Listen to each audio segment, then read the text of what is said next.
ದೇವರ ಪರಿಶುದ್ಧ ನಾಮಕ್ಕೆ ಸ್ತೋತ್ರವಾಗಲಿ. ಈ ದಿನದ ದೇವರ ವಾಕ್ಯ ರೋಮಾಪುರದವರಿಗೆ ಬರೆದ ಪತ್ರಿಕೆ 14ನೇ ಅಧ್ಯಾಯ 8-9 ವಾಕ್ಯಗಳು. ನಾವು ಬದುಕಿದರೆ ಕರ್ತನಿಗಾಗಿ ಬದುಕುತ್ತೇವೆ, ಸತ್ತರೆ ಕರ್ತನಿಗಾಗಿ ಸಾಯುತ್ತೇವೆ. ಬದುಕಿದರೂ ಸತ್ತರೂ ನಾವು ಕರ್ತನವರೇ, ಯಾಕೆಂದರೆ ಸತ್ತವರಿಗೂ ಜೀವಿಸುವವರಿಗೂ ಒಡೆಯನಾಗಿರಬೇಕೆಂತಲೇ ಕ್ರಿಸ್ತನು ಸತ್ತು ಜೀವಿತನಾದನು. ಹೌದು ಪ್ರಿಯ ದೇವರ ಮಕ್ಕಳೇ, ಇವತ್ತಿನ ದೇವರ ವಾಕ್ಯದಲ್ಲಿ ನಾವು ಗಮನಿಸುತ್ತಿದ್ದೇವೆ. ಇಲ್ಲಿ ದೇವರ ವಾಕ್ಯವು ಸ್ಪಷ್ಟವಾಗಿ ಬರೆಯಲ್ಪಟ್ಟಿದೆ. ನಾವು ಬದುಕಿದರೆ ಕರ್ತನಿಗಾಗಿ ಬದುಕುತ್ತೇವೆ, ಸತ್ತರೆ ಕರ್ತನಿಗಾಗಿ ಸಾಯುತ್ತೇವೆ. ಬದುಕಿದರೂ ಸತ್ತರೂ ನಾವು ಕರ್ತನವರೇ, ಯಾಕೆಂದರೆ ಸತ್ತವರಿಗೂ ಜೀವಿಸುವವರಿಗೂ ಒಡೆಯನಾಗಿರಬೇಕೆಂತಲೇ ಕ್ರಿಸ್ತನು ಸತ್ತು ಜೀವಿತನಾದನು. ಪ್ರಿಯರೇ, ನಾವಿಲ್ಲಿ ಗಮನಿಸೋದಾದ್ರೆ ಸತ್ತರೂ ಸರಿ ಬದುಕಿದರೂ ಸರಿ ದೇವರಿಗೋಸ್ಕರನೇ ಬದುಕುತ್ತೇವೆ ಎಂಬುದಾಗಿ ಅನೇಕ ಕ್ರೈಸ್ತರು ಮಾತನಾಡುವುದುಂಟು. ಅನೇಕರು ಭಾಷಣಗಳಲ್ಲಿ ಭಾಷಣ ಮಾಡುವುದುಂಟು, ಅನೇಕರು ಸೇವೆಗಳಲ್ಲಿ ಹೇಳುವುದುಂಟು, ಅನೇಕರು ಅವರ ಸೇವೆ ಮಾಡುವ ಸಮಯದಲ್ಲಿ ಅಥವಾ ಪ್ರಸಂಗ ಮಾಡುವ ಸಮಯದಲ್ಲಿ ಹೇಳುವುದನ್ನು ನಾವು ಕೇಳಿರುತ್ತೇವೆ, ಗಮನಿಸಿರುತ್ತೇವೆ, ನೋಡಿರುತ್ತೇವೆ. ಅನೇಕರು ಹೇಳ್ತಾರೆ, ನಾನು ಸತ್ತರೂ ಸರಿ ಬದುಕಿದ್ರೂ ಸರಿ ದೇವರಿಗೋಸ್ಕರನೇ ಸಾಯ್ತೇನೆ, ದೇವರಿಗೋಸ್ಕರನೇ ಬದುಕುತ್ತೇನೆ ಎಂಬುದಾಗಿ ಹೇಳುವುದನ್ನು ನಾವು ನೋಡುತ್ತೇವೆ. ಆದರೆ ಕಷ್ಟಗಳು ಸ್ವಲ್ಪ ವ್ಯತ್ಯಾಸವಾಗಿ ಬರುವಾಗ, ಇಕ್ಕಟ್ಟುಗಳು ಸ್ವಲ್ಪ ವ್ಯತ್ಯಾಸವಾಗಿ ಅವರನ್ನು ಮುತ್ತಿಕೊಳ್ಳುವಾಗ, ಅಥವಾ ಅನೇಕ ಹಿಂಸಕರು ಅವರ ವಿರುದ್ಧವಾಗಿ ಎದ್ದೋಳುವಾಗ, ಅವರನ್ನು ಹಿಂಸೆ ಪಡಿಸುವಾಗ ಕೆಲವರು ಬಿದ್ದು ಹೋಗುತ್ತಾರೆ. ಇನ್ನ ಕೆಲವರು ಅವರಿಗೆ ಹಿಂಸೆಗಳ ಮೇಲೆ ಹಿಂಸೆಗಳಾಗುವಾಗ ಬಿದ್ದು ಹೋಗ್ತಾರೆ. ಇನ್ನ ಕೆಲವರು ಅವ್ರನ್ನ ಯಾರಾದ್ರೂ ಒಡೆದು ಬಿಟ್ರು ಅಥವಾ ಸೇವೆಯಲ್ಲಿ ತಡೆ ಮಾಡಿಬಿಟ್ರು ಅಂದ್ರೆ ಅಲ್ಲೇ ಬಿದ್ದು ಹೋಗ್ಬಿಡ್ತಾರೆ. ಆದರೆ ಪ್ರಿಯ ದೇವರ ಮಕ್ಕಳೇ, ನಾವು ಹೇಗಿರಬೇಕಂದ್ರೆ ಸತ್ತರೂ ಬದುಕಿದರೂ ಕ್ರಿಸ್ತನಿಗಾಗಿ ಬದುಕಬೇಕು. ಅದಕ್ಕೆ ದೇವರ ಆತ್ಮನು ಇವತ್ತಿನ ವಾಕ್ಯದಲ್ಲಿ ದೇವರ ಆತ್ಮ ಹೇಳ್ತಾನೆ, ನಾವು ಬದುಕಿದರೆ ಕರ್ತನಿಗಾಗಿ ಬದುಕುತ್ತೇವೆ, ಸತ್ತರೆ ಕರ್ತನಿಗಾಗಿ ಸಾಯುತ್ತೇವೆ. ಬದುಕಿದರೂ ಸತ್ತವರು ನಾವು ಕರ್ತನವರೇ ಎಂಬುದಾಗಿ. ಪ್ರಿಯರೇ, ನಾವು ಬದುಕಿದರೂ ಸರಿ ಸತ್ತರೂ ಸರಿ ಕರ್ತನವರೇ ಆಗಿದ್ದೇವೆ. ಒಂದು ಉದಾಹರಣೆಗೆ ನಾವು ನೋಡೋದಾದ್ರೆ, ಈ ಲೋಕದಲ್ಲಿ ಜೀವಿಸುವಂತಹ ಪ್ರೇಮಿಗಳು ಅಂದರೆ ಪ್ರೀತಿಸುವವರು ಏನ್ ಹೇಳ್ತಾರೆ ಅಂದ್ರೆ, ನಾನು ಬದುಕಿರೋದೇ ನಿನಗೋಸ್ಕರ, ನಾನು ನಿನಗೋಸ್ಕರ ಬದುಕ್ತೇನೆ, ನಿನಗೋಸ್ಕರ ಸತ್ತೋಗ್ತೇನೆ, ನಿನಗೆ ಪ್ರಾಣಕ್ಕಿಂತ ಹೆಚ್ಚಾಗಿ ಪ್ರೀತಿಸ್ತೇನೆ ಎಂಬುದಾಗಿ ಹೇಳುತ್ತಾರೆ. ಆದರೆ ಅವರು ನಿಜವಾಗಿ ಅದನ್ನ ಕಾರ್ಯರೂಪದಲ್ಲಿ ಮಾಡುವುದಿಲ್ಲ. ಪ್ರಿಯರೇ, ನಮ್ಮ ಜೀವಿತದಲ್ಲಿ ನಾವು ಯಾವ ರೀತಿ ಇರಬೇಕಂದ್ರೆ, ಕ್ರಿಸ್ತನು ಇಲ್ಲವಾದರೆ ನಾವು ಜೀವಿಸ್ಲಿಕ್ಕೂ ಕಷ್ಟವಾದಂಥ ಪರಿಸ್ಥಿತಿ ಬರಬೇಕು. ಒಂದು ಉದಾಹರಣೆಯಾಗಿ ನಾವು ತೆಗೆದುಕೊಳ್ಳೋಣ.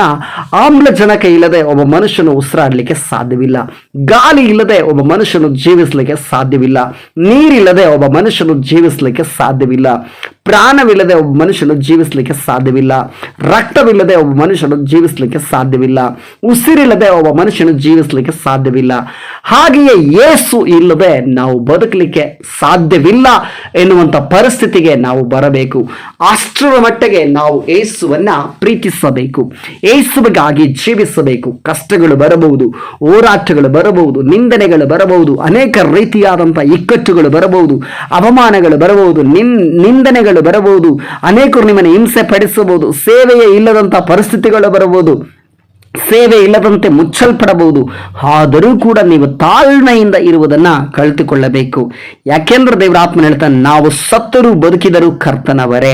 ನಾವು ಸತ್ತರೂ ಸರಿಯೇ ಬದುಕಿದರೂ ಸರಿಯೇ ದೇವರಿಗಾಗಿನೇ ಬದುಕಬೇಕು. ಒಂದು ಸಾರಿ ನಾವು ದೇವರ ಹಿಂಬಾಲಿಸುವುದಕ್ಕೆ ನಾವು ಶಿಲುಬೆಯನ್ನು ಎತ್ತುಕೊಂಡಿದ್ದೇವೆ.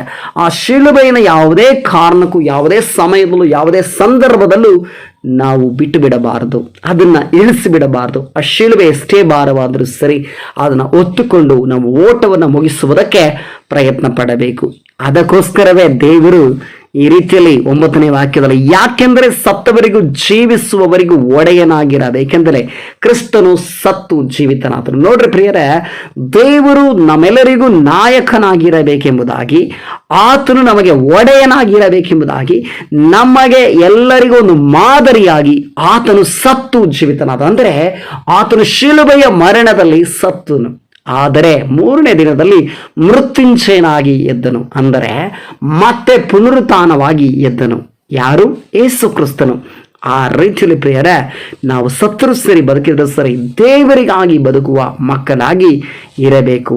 ಆದ್ರಿಂದ ಪ್ರಿಯ ದೇವರ ಮಕ್ಕಳು, ದೇವರ ಆತ್ಮನು ಹೇಳ್ತಿರುವಂಥ ಕಾರ್ಯ ಏನಂದ್ರೆ, ಸತ್ತರೆ ನಾವು ಕರ್ತನಿಗಾಗಿ ಸಾಯುತ್ತೇವೆ, ಬದುಕಿದರೆ ನಾವು ಕರ್ತನಿಗಾಗಿ ಬದುಕುತ್ತೇವೆ ಎಂಬುದಾಗಿ ಒಂದು ದೃಢ ನಿರ್ಧಾರವನ್ನು ನಾವು ತೆಗೆದುಕೊಳ್ಳಬೇಕು. ನಮ್ಮ ಜೀವಿತದಲ್ಲಿ ಏನೇ ಸಂಭವಿಸಿದ್ರು ಸರಿ, ಎಷ್ಟೇ ಕಷ್ಟಗಳು ಬರಬಹುದು, ಹೋರಾಟಗಳು ಬರಬಹುದು, ನಿಂದನೆಗಳು, ಅವಮಾನಗಳು, ಇಕ್ಕಟ್ಟುಗಳು, ಪರಿಸ್ಥಿತಿಗಳು ಕೆಟ್ಟದಾಗಿರಬಹುದು, ಅದು ಎಂಥದ್ದೇ ಆಗಿರಲಿ, ನಾವೊಂದು ದೃಢ ನಿರ್ಧಾರವನ್ನು ತೆಗೆದುಕೊಳ್ಳಬೇಕು. ನಾನು ಸತ್ತರೂ ಸರಿ, ಬದುಕಿದರೂ ಸರಿಯೇ, ಕ್ರಿಸ್ತನಿಗಾಗಿ ನಾನು ಬದುಕುತ್ತೇನೆ, ಕ್ರಿಸ್ತನಿಗಾಗಿ ನಾನು ಸಾಯ್ತೇನೆ, ಕ್ರಿಸ್ತನಿಗಾಗಿ ನಾನು ಇರ್ತೇನೆ ಎಂಬುದಾಗಿ ನಾವು ಒಂದು ದೃಢ ನಿರ್ಧಾರವನ್ನು ತೆಗೆದುಕೊಳ್ಳಬೇಕು. ಯಾಕೆಂದರೆ ನಮ್ಮಲ್ಲಿ ಒಬ್ಬನಾದರೂ ತನಗಾಗಿ ಬದುಕುವವನೂ ಇಲ್ಲ, ತನಗಾಗಿ ಸಾಯುವುದೂ ಇಲ್ಲ.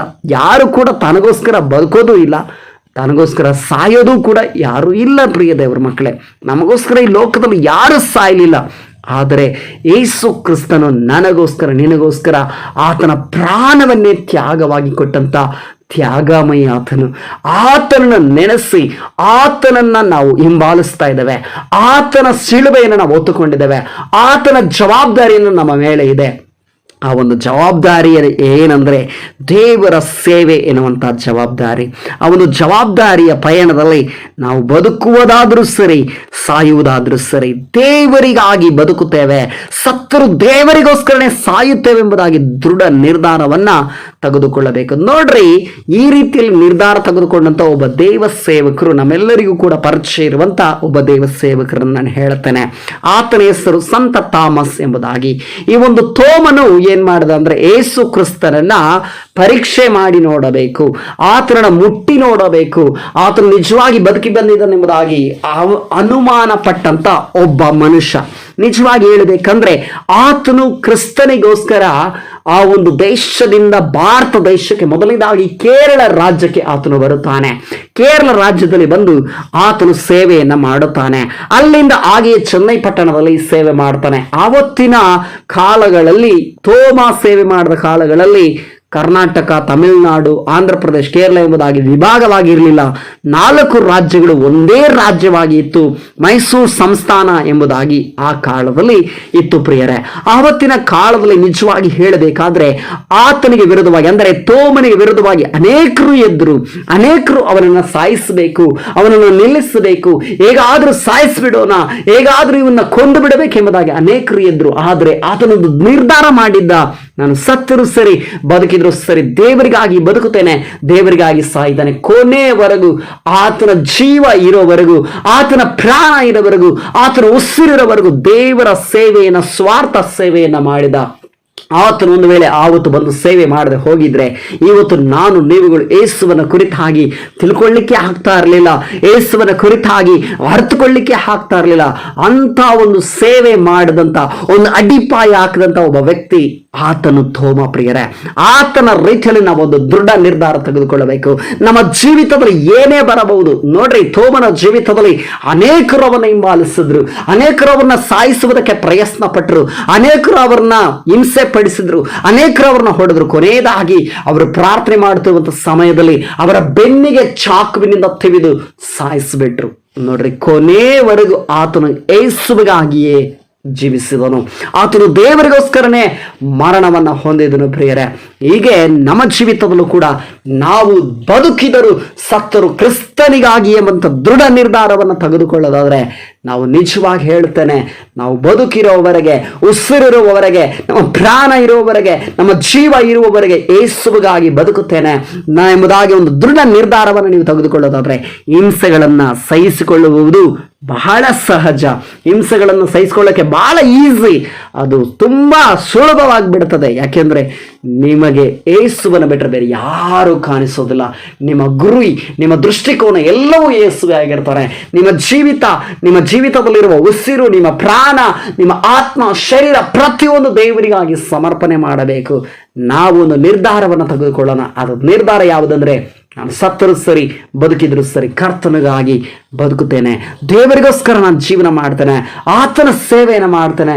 ಎಂಥ ಪರಿಸ್ಥಿತಿ ಬರಲಿ, ಎಂಥ ಕಷ್ಟಗಳು ಬರಲಿ, ಎಂಥ ಇಕ್ಕಟ್ಟುಗಳು ಬರಲಿ, ಎಂಥದೇ ಕಾರ್ಯ ಸಂಭವಿಸಲಿ, ಈ ಲೋಕದವರೆಲ್ಲ ಸೇರಿ ನನ್ನನ್ನು ಸಾಯಿಸಿಬಿಟ್ರೂ ಪರವಾಗಿಲ್ಲ, ನನ್ನನ್ನು ಕೊಂದರೂ ಪರವಾಗಿಲ್ಲ, ಯೇಸುವಿನ ನಿಮಿತ್ತ ನನ್ನನ್ನು ಹೊಡೆದ್ರೂ ಪರವಾಗಿಲ್ಲ, ಹಿಂಸೆ ಪಡಿಸಿದ್ರೂ ಪರವಾಗಿಲ್ಲ, ನಾನು ಏನೇ ಬಂದರೂ ಸರಿ ಎಲ್ಲವನ್ನ ಸಹಿಸಿಕೊಂಡು ಆತನಿಗಾಗಿ ನಾನು ಜೀವಿಸ್ತೇನೆ, ಆತನಿಗೋಸ್ಕರ ನಾನು ಇರ್ತೇನೆ, ಆತನಿಗಾಗಿ ನಾನು ಬದುಕುತ್ತೇನೆ, ಆತನ ಸೇವೆಯನ್ನು ಮಾಡ್ತೇನೆ, ಆತನ ಸ್ವಾರ್ಥವನ್ನು ನಾನು ಒತ್ತಿಕೊಂಡು ಹೋಗ್ತೇನೆ, ಆತನ ವಾಕ್ಯವನ್ನು ನಾನು ಸಾರ್ತೇನೆ ಎಂಬುದಾಗಿ ಪ್ರಿಯ ದೇವರ ಮಗುವೆ, ಪ್ರಿಯ ದೇವರ ಮಗಳೇ, ಪ್ರಿಯ ದೇವರ ಮಗನೇ, ಪ್ರತಿಯೊಬ್ಬೊಬ್ಬರು ನೀವು ನಿರ್ಧಾರವನ್ನು ತೆಗೆದುಕೊಳ್ಳುವುದಾದರೆ ನೀವು ಸಾಯುವುದಿಲ್ಲ, ನಿಶ್ಚಯವಾಗಿ ಬದುಕುತ್ತೀರಿ. ಯಾಕೆಂದರೆ ನಿಮ್ಮ ಪರವಾಗಿ ದೇವರು ಯುದ್ಧ ಮಾಡುತ್ತಾನೆ.